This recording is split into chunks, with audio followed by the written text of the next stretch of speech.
Hello and welcome to the Money Chasers podcast brought to you by Think10 Capital. Think10 Capital are setting a new objective in IPO investment, securing talent, driving success, reimagining the future of startups, redefining early stage venture capital. Drawing on their deep understanding of the startup and focus sectors, they source conviction-based investment opportunities. Their investment philosophy is based on growth, acceleration, and business transformation. Think10 partners closely with management teams to support development and secure growth at the company level. This means that they are looking to capitalize on structural shifts and developing trends. In doing so, they minimize reliance on macro trends or the economic cycle. They believe in unearthing and supporting the game changers, the big names of tomorrow. Now let's get to it. Hello and welcome back to episode 2 of the Money Chasers podcast, where we are a community that grows and learns from each other's knowledge and wealth. So on today's episode, we have the fantastic Olivia Epifano, who has started up a new business called the Lavish Lash Lounge, and it's really boomed over the past few years. And just welcome you and thank you for jumping on the channel today. Thank you for having me. No worries. So tell us a little bit about what you've got going. Alrighty, so I launched Lavish, well, that's my abbreviation for it, in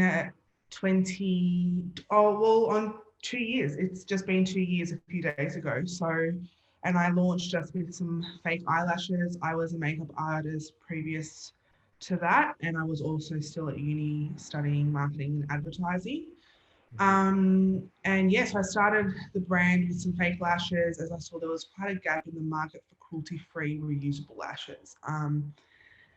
So that all went well, launch went well, and now we've pretty much just completely changed the angle due to COVID, which I'm sure we'll get to a bit later on. But it was quite a shift in the business within the last 2 months, pretty much. Yeah, right. Well, I mean, yeah, so we may as well bounce off that.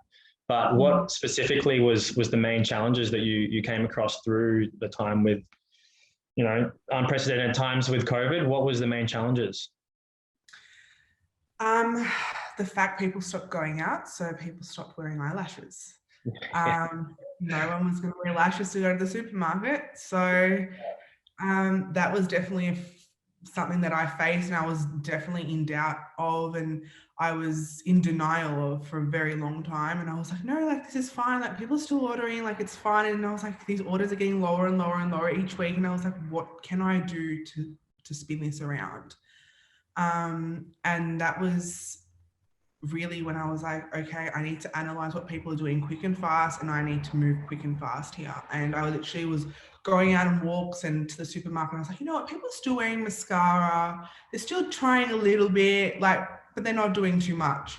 So I was like, okay, a service people would usually get done was lash lifts. And I was like, there's got to be a way we can do this at home with no chemicals and just something simple and easy that can be done in literally 30 seconds. And it's pretty much what I did. I just got online and started researching, came up with the lash lifter that has launched about 8 weeks ago and has sold thousands of units since, which was a huge turnaround in the business.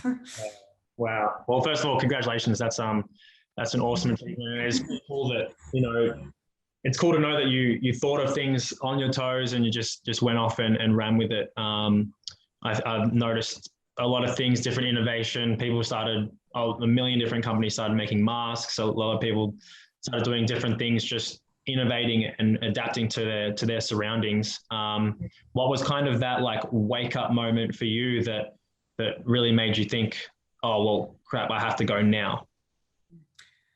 The fact that we were probably never ending and we weren't getting out of this for a very long time. I think it was kind of just we can just wait another week, we'll wait another week. But I was like, you know what? It's not just going to be another week. I just need to act now. This had to be done. And Yeah, so I designed the lash lifter and gotten that going, and that took about 3 months, which was, I'd say, a pretty quick process, compared to the lash process, which was actually like hand designing every single one, samples back and forth, whereas this was a lot more simple. But yeah, 3 months was still a big chunk of time when you're in lockdown and your business was just going down. And while that was being created, I also formulated a eyelash serum, which was helping the growth of natural lashes. A lot of people obviously couldn't get extensions and stuff done at the moment, through this lockdown period either. And that's kind of when I was like, you know what, lash health is something that people are into at the moment. So that's what I did. So now they are selling as a duo, which is really good. That's awesome. No, awesome. And how did you go about specifically the advertising of this? Did you just go through a specific social digital marketing agency, or did you run things on your own? How did you go about that? I have never paid a single cent for an influencer before. So I have, everything I've made is literally just an organic reach. I have done a couple of Facebook ads here and there. I did have a few marketing agencies doing Facebook ads for the lashes, but now that the lash lift is done, it's just been all organic. So everything and all the thousands of units that I've sold have literally just been an organic reach, which is so crazy to think about.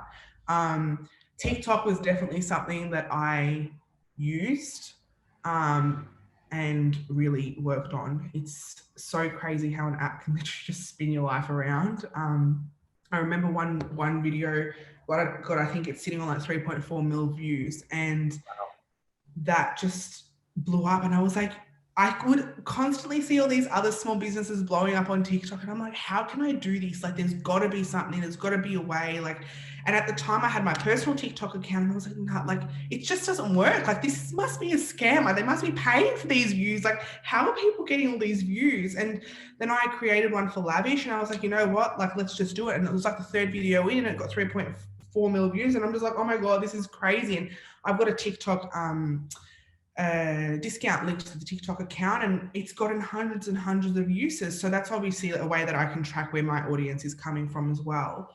That gives them like a little incentive to purchase. So that was a huge way for me to track. And I was like, wow, TikTok really is the big thing. And it's funny because I went and saw Gary V. You know who Gary V is? I just love Gary V. Who doesn't? Him and Grant Cardone, and there was a couple of others chat. I think it was just before COVID hit. Here in Australia. Yeah, it was in Australia. It was in the exhibition centre. Yeah. And Gary was like, you know, TikTok's going to be the next big thing in 2 years' time. Like, and I think about that now, and I tell you, that has stuck with me ever since, because I'm just like, how did this man know, like, that this was the new thing? And he was so right. And I feel like Instagram, well, they definitely have lost, Instagram, Facebook has lost so many billions of dollars from TikTok, because it's just the new short snippets of people's life that people are engaged in and people like to see. Yeah, no, that's actually really interesting that you mentioned Gary. I'm going to tag him in this specific snippet so that we can get him to see this. But so I just watched a video that he put out about couple of months ago, and he was talking about how he called TikTok and understood that this was going to be, like, he knew that TikTok was going to be the next big thing, and he is now projecting that the next phase of this is LinkedIn. And LinkedIn has obviously been around for years, but people are really starting to utilize that much more now, and the way he worded it, like, I'd really suggest people go and have a look at what Gary Vee was talking about with LinkedIn. That man knows what he's talking about. He does. And like, I probably watch 1 or 2 videos of his a week now, just purely because like the knowledge that he just gives out for free. And it's whether or not some people actually go out and use his knowledge, and you'll find that people are successful because of it. Yeah, no, I completely agree with the whole LinkedIn thing. It's definitely becoming something that's more popular and almost becoming like the new Instagram for business people. Yeah. It's kind of, as soon as something happens, or as soon as, you've got an announcement to make, it's do you go to Instagram or do you go to your LinkedIn? And, you know, your Instagram, yeah, your family can see and your friends can see and, you know, competitors can see. But LinkedIn, it's like, you know what? These are people who will make a difference to my business. These are people who will make it, who have connections. They're the people who are going to see that. So, like, I think people's minds really need to think, like, who needs to see this? Yeah. Yeah. Is it your crowd on LinkedIn or is it Instagram following? Like, I'm 100% one to post to Instagram, but you best believe it's been posted on LinkedIn first. Yeah, no, and it's interesting how LinkedIn they've changed the wording as well on like with their what is Instagram's followers. You know, they have connections, so it's all about networking with each other and building off each other, collaboration, and that seems to be what I think is working really well in these kinds of industries. Have you partnered with people, worked with people throughout this? What's kind of been the process? Has it been solely yourself, or how have you been going about it? I've pretty much been on my own since day one. I definitely had, you know, friends around me who are no longer around me and new friends around me and all that kind of stuff. But yeah, I've definitely been in it all on my own. It's, you know what, it's kind of like no one's ever going to work as hard as you are if you own your own business. And it's so hard to even like let go to give, you know, little parts to people to do. And like I've just recently hired a PR manager, which is really cool. And that's obviously, you know, you had have asked me 2 months ago, would have been like, you know, not for the next year. And ever since this lash lift has launched, it's just, you know, it's given me that opportunity, which I'm so grateful for. And that just takes off that kind of pressure off me. However, I still do, if I'm wanting to work with an influencer or any of that, that's all me. And I still work very closely with my PR manager to you know, bring everything out. That's more just like press stuff and, you know, features where we fit really. But yeah, no, it's me and only me. And it's very hard. It's very, very hard. It's very time consuming and it's a lot of blood, sweat and tears. Especially when you just want to give up. There are so many times where you just want to give up and you just can't. It's just not an option. You're like, you know, sometimes I think to myself, what am I doing? Like, you know, I could just be working for someone and that's it. And I'm just like, no. Like, why? You just got to keep reminding yourself why you're doing it. And yeah, there are days you're going to doubt yourself. There are weeks that you're going to doubt yourself, but you just have to get back up. And if I don't get back up, no one's going to do it for me. Yeah. Yeah. So what do you think are the main things that do keep you going? Is it because you, I'd let you expand on that actually. What does keep you going? My goals, where I want to be. Until I see my product in retail stores, I'm not going to be satisfied. I don't care how many thousands of units I sell, but until I'm in a retail store, that's obviously my end goal. It's a lot of people's end goal when they launch a product. And let me tell you again, that's really hard. I have no idea what I'm doing in that sense. There are so many areas of business that I didn't even know existed until a month ago.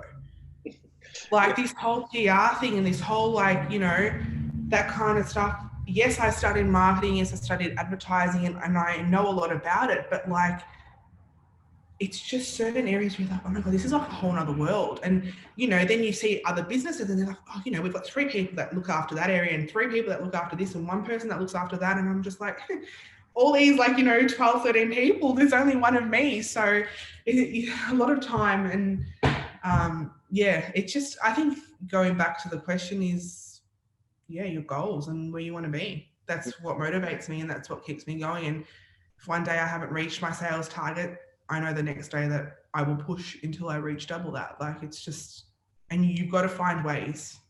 Yeah. That means an extra TikTok video, if that means staying up an extra hour to create that TikTok video to get those extra sales, and so be it. Mm-hmm. Mm-hmm. No, that's awesome. And I think that's a really good problem to have is to be thrown in the deep end and then just really absolutely. It's exactly what it was. I mean, I remember when my first Daily Mail article came out and I had just actually moved onto Shopify for the back end of my website. And I was getting orders from international orders, and I was like, oh my God, I'm being scammed. Like, what's going on? I had no idea how to even go about these orders. I remember the first orders I'd ever received on the website when I first launched. I would literally go on Canva and type in the address and the person's name, cut it out when it came, go to the post office. I had no idea about the back end of Australia Post. I had no idea about labels and all these tracking information that you could just, slide through the back end of a website. Like, I would manually type in people's tracking numbers to send to them. Yeah. And to think that was only 2 years ago is like how much I've learned in 2 years. I don't even think a school could teach you this. Exactly.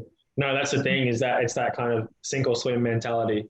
And it's, like I said, it's a really good problem to have, but no, it's really awesome to hear.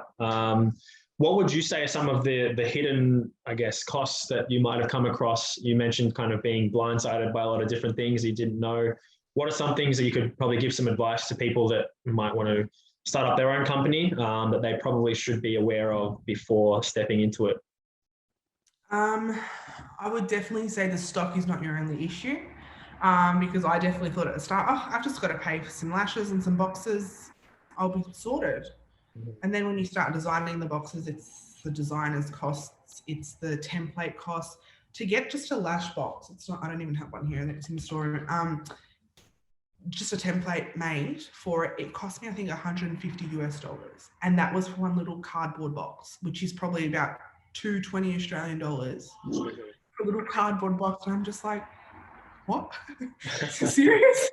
Like, that was like 2 days of work for me full time when I was working in retail. So I was like, oh my God, what's going on here?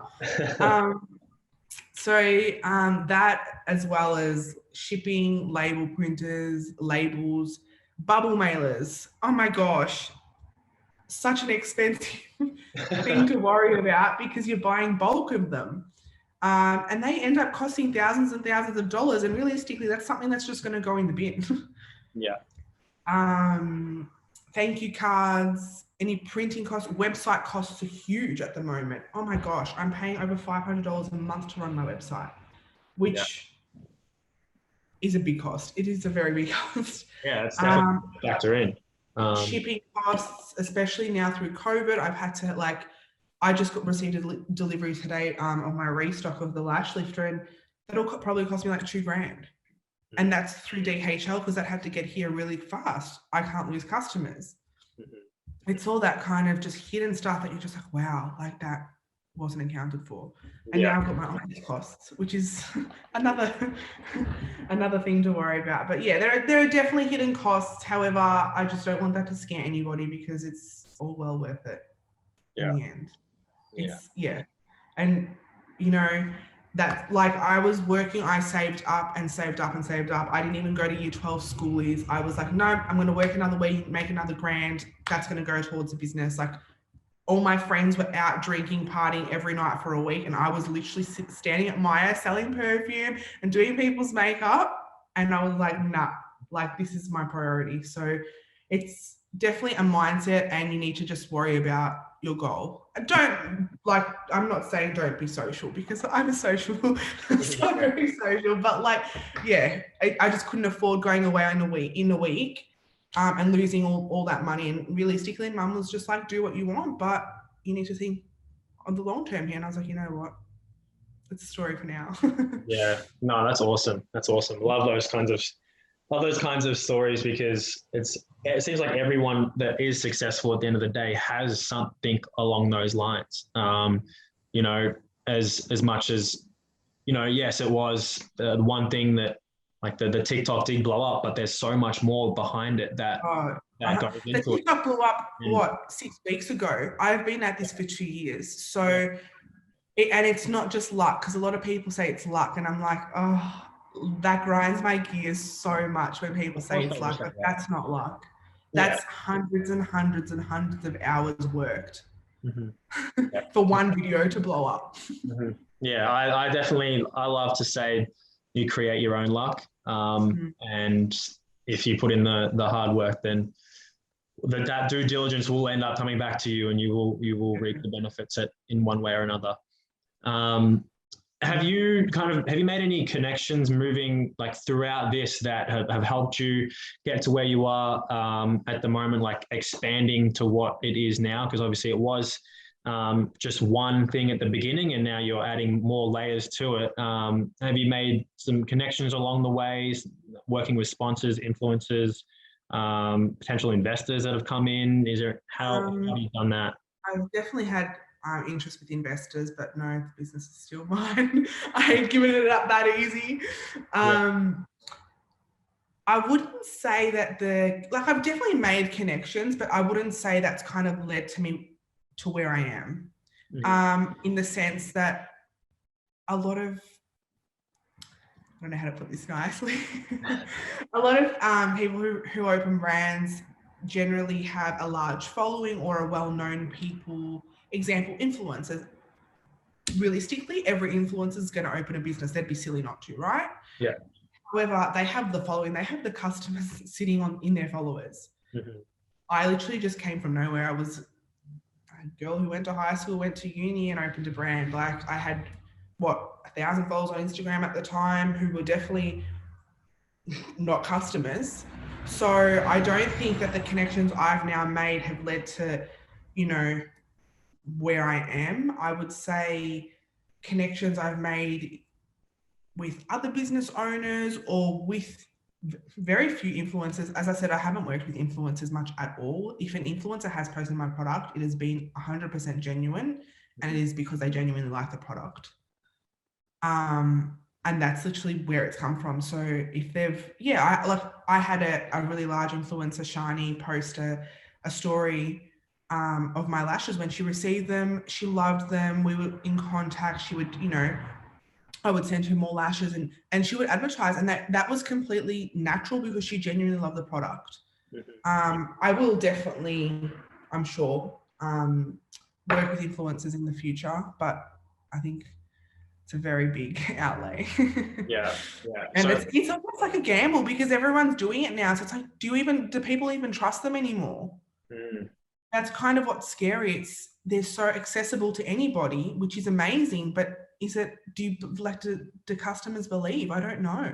Yeah. And that's why I think TikTok's kind of grabbed that side of it, because people can actually see the behind the scenes of a business. So people want to support that rather than just, oh, here's the product, I love it, here's me using it kind of thing.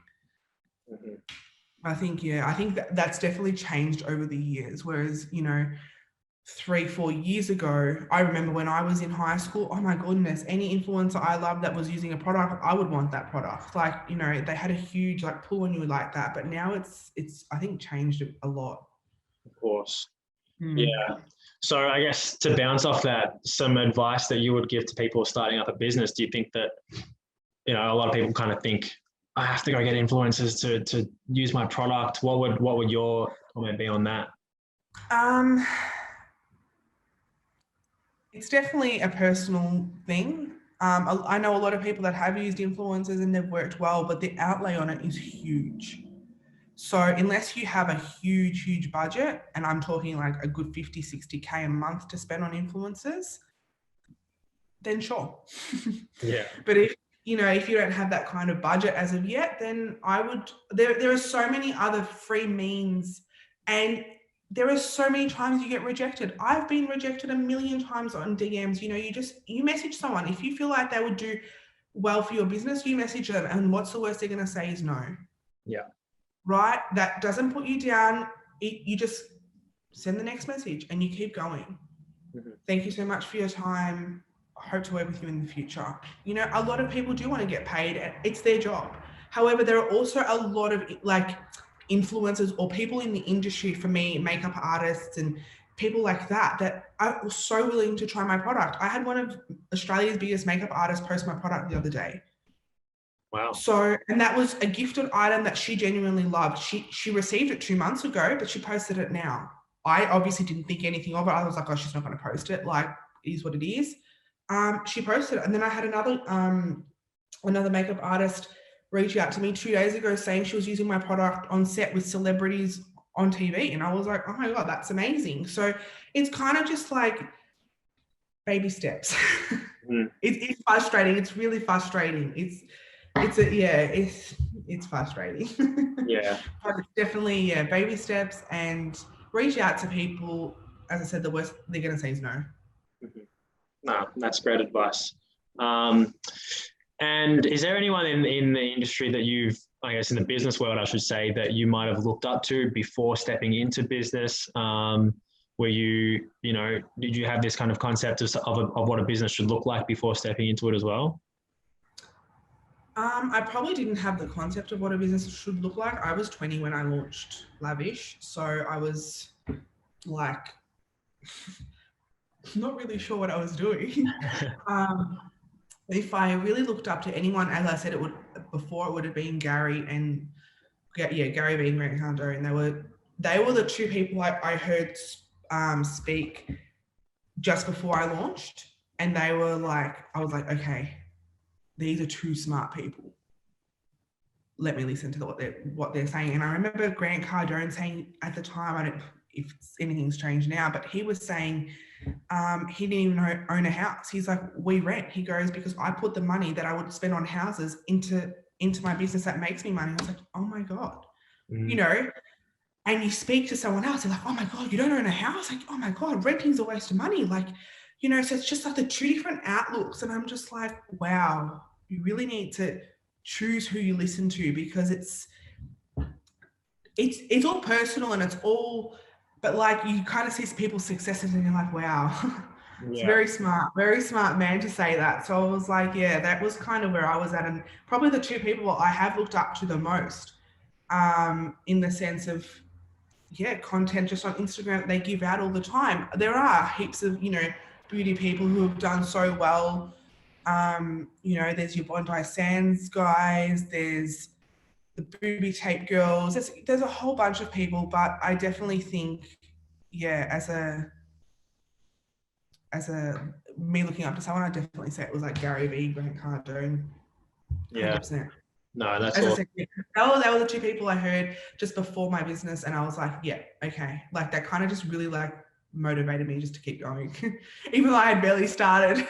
Yeah. No, they have played a large role in a lot of people's lives, and I think they do segments at all their shows where they have people that stand up and ask questions, and they all talk about how literally they have made them successful just from listening to them.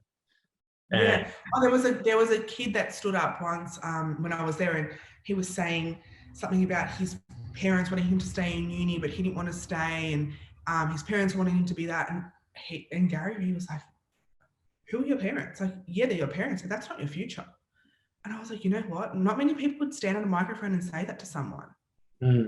Like, it was just like, good on, like, it was just like, he's going to tell you the dead truth. And that's all it was. And he didn't care if you got offended. He didn't care if he was saying something you didn't want to hear. He was just going to tell you what he thought. And I was like, good on this guy, because there's not many people that would do that at all. And that was free advice. That was the best part. Like, yeah, we paid to get in, but what was it? Like, it was nothing. But that was, I was like, wow.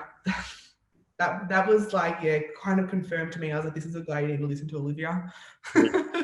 No, I love it. Love it. Hopefully, maybe one day you can do some business with him in the future. Oh gosh. I don't know how that would go. I'd be very scared to be next to someone so smart. Well, one day you'll be giving the same, kind of motivational speeches to other people, and people listening to this even will take bits and pieces away from what you've learned, your successes in. And, they'll be saying, listen to Olivia Epifano or Money Chasers podcast, and everything just, it was a light bulb went off in my head. No, you know what? I was thinking this morning, and I was like, you know what? Like, I finished year 12 and I went to uni, and I dropped out of uni. Like, I couldn't hold on to uni and manage Lavish as well. It was just too much going on. And I was like, I have literally not learned a single thing on how to start a business from either like VCE business, vet business, or uni, which I studied business. I was like, why aren't they teaching this to people? Yeah. I literally had this thought this morning. I was just like, wow, I really can't believe that. Like, this is, if someone asks me, how did you teach yourself? I literally taught myself. It's just really crazy how they don't teach you this stuff. And this is the future.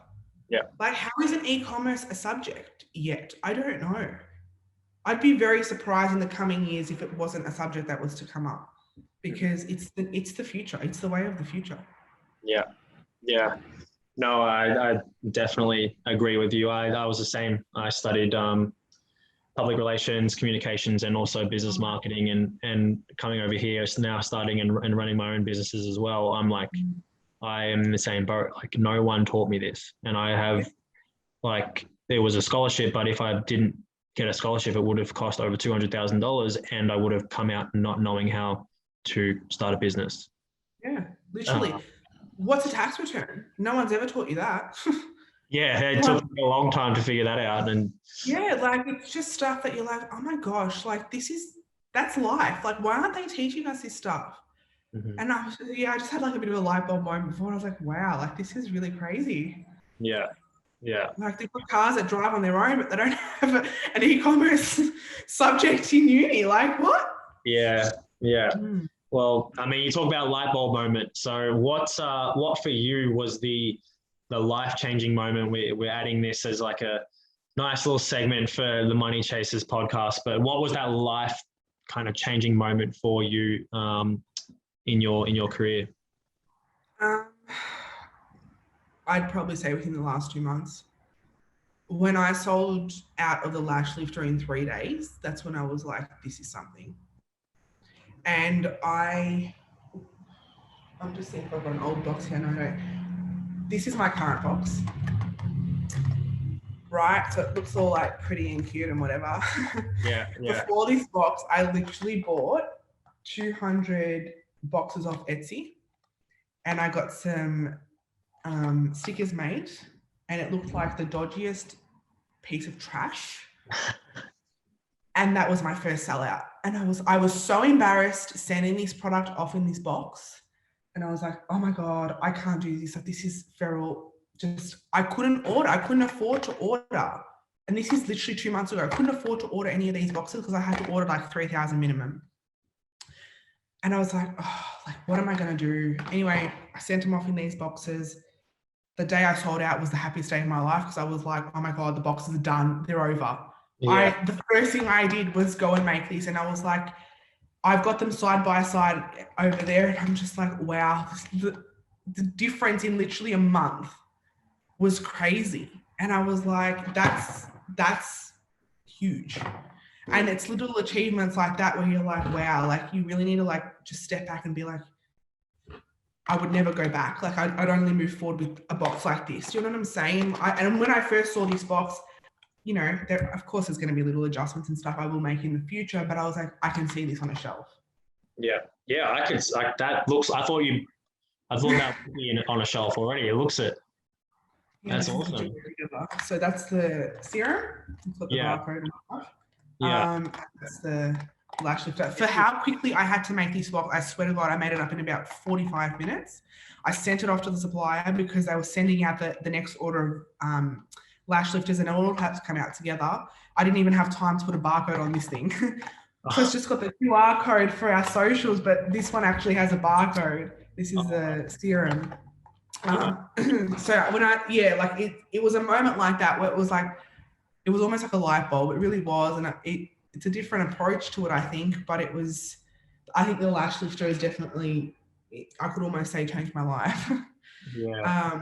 It's something that I didn't realize. And as honestly, I only ordered a few hundred units to begin with.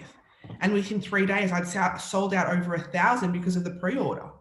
And I was like, how am I going to get 1,000 units here? Like, it was just like, what the hell's going on? It was just so much of the same thing. And it was so overwhelming. And my whole demeanor had changed as a person. It was just like, I had this whole flip around in my life. And Mum's like, you're like a different person. I'm like, I know, but this is just like crazy stuff. Like, it was just, I think that was the biggest light bulb moment for me. It was definitely when this started going well. And I launched it one night. It was like 8 p.m. and I launched it, and I'd already sold, I think I sold like 50 or 60 units in the one night. And I was like, I haven't even announced it's launched. Like, what's going on? And that was only in a couple of hours. And I was like, okay, like that's decent. But like, I haven't actually announced it anywhere that it was launched. The next day, and as I said, within 72 hours, I sold over 1,000 units. And I was like, that just That's exploded. wild. Was this linked to like the TikTok? Is this what you said? Yeah, so it came from TikTok. The video hadn't gone viral as of yet. The video hadn't gone viral as of yet. The pre-order is when the video started to go viral, which I was really panicking about because I was like, oh my God, people are going to actually buy a pre-ordered product. That's when the video started to go viral. I also sent it to another influencer that was in New South Wales, in Adelaide, who again, she posted a video of what's meant to be the best lash curler on the market and comparing it to the lash lifter, and her video went viral too. And again, that was just an honest review, it was completely honest.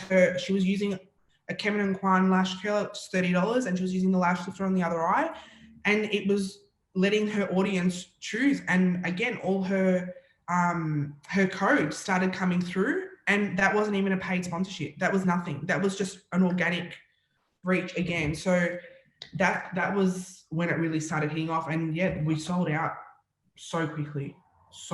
It was just crazy. That's awesome. Awesome. I've never seen so many orders in my Shopify waiting to get printed out because they hadn't come yet. It was just like 500, 600, 700, 800. And I'm like, oh my God, this is like nuts. But yeah, and then when I had to pay for shipping to send them all out, it's what killed me. I remember speaking to the guy at Australia Post because my shipping labels weren't working properly. Like I'd paid for them, the money had gotten taken out. It was like $4,000 in shipping. And I'm asked the guy, nothing's printed, like nothing's coming out, there's no labels generated. And he's like, oh, so how many orders did you do again? And I was like, I don't know. I said, I've just spent $4,000 on Australia Post, like shipping, like help me. And he's like, wow, that's a really big order. And I was like, oh, you think? Like, yeah, no, shipping's awful. Yeah. So have you learned like different ways to negate what potential shipping costs, like or obviously sending things off in bulk would probably make things cheaper? Well, I just use the back end of my post business through my website. Okay. I did have the option of using eParcel, but it's a little bit more expensive at this point. I'm not sure why. But it's definitely something I'm going to have to look into in the future, just because I manually kind of have to do each step with my post business. But you know what? If that's going to save me $1 on each order at this point, it's kind of worth it. Because when you're printing out hundreds of orders, it's a big chunk of money. Yeah, of course. I mean, you just mentioned talking about the future. So what is the future plan for yourself and the next 5 to 10 years? What does that look like for you? As I said before, I think retail is definitely something I hope to get into, and just growing the business to the biggest it can be. I'd ideally obviously love to get international.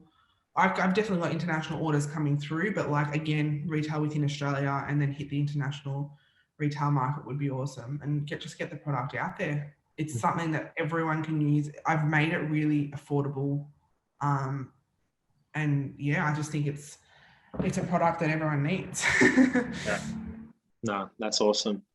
Looking forward to seeing it on shelves in Chemist Warehouse and whatnot. I hope so. That would be. How do you go about that process? Do you just be in conversation with people? You don't have to give anything away yet, but I'm teaching myself at the same time. Yeah. I honestly have no idea. I'm not going to lie.